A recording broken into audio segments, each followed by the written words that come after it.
हरे कृष्णा, नमस्कार। एक प्रश्न है कि सुखी कौन है और कौन कब तक सुखी रह सकता है, और अगर कोई दुखी है तो वह सुखी कब होगा। उत्तर यह है कि अगर हमारी नाशवान चीज़ों में प्रीति है, हम नाशवान चीज़ों से लगाव करते हैं, प्रेम करते हैं और उसमें हमारी गहरी आस्था है, तो हम अधिक दिनों तक सुखी नहीं रह सकते।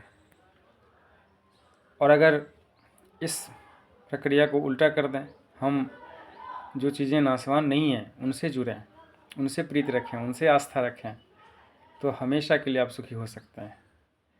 मेरे सभी प्रश्नों का उत्तर इसी में है। तो अब प्रश्न है कि अमर कौन सी चीज़ें हैं।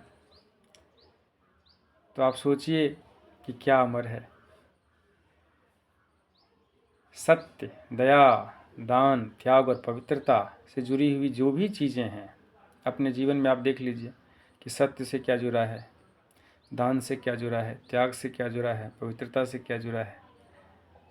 उन सब चीज़ों से अगर आप आस्था रखेंगे, जिसके केंद्र में भगवान हैं, ईश्वर हैं, सद्ग्रंथ है, गुरु हैं, तो निश्चित रूप से आप सुखी हो सकते हैं।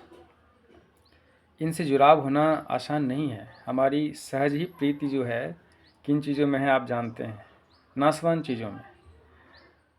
दान को ही लेते हैं, हम लोग दानी बनते हैं, कुछ समय के लिए बनते हैं, कभी कुछ दे देते हैं, लेकिन क्या है जो हमेशा दान देता है। अब पंचदेव को देखिए, क्षिति को देखिए, जल को देखिए, अग्नि को देखिए, वायु को देखिए, गगन देव को देखिए, सब हमें सतत दे रहे हैं, इसलिए ये देवता कहलाते हैं और ये अमर हैं, भगवान के परिकर हैं। तो ईश्वर अमर हैं और उनके परिकर अमर हैं और उनसे जुड़ी हुई जो सिद्धांत है वह अमर है। तो अगर जीव के रूप में हम इन सब से जुड़ जाएं, तो निश्चित ही हमें सुखी होने से कोई नहीं रोक सकता, चाहे लोक की बात हो चाहे परलोक की बात हो। तो सद्ग्रंथ से जुड़िए, संतों से जुड़िए, भगवान से जुड़िए, सत्य से जुड़िए, भगवान के परिकरों से जुड़िए, तो आप सदैव सुखी रह सकते हैं। और अगर दुखी हैं तो सुखी हो जाएंगे। हरे कृष्णा, जय श्री कृष्ण।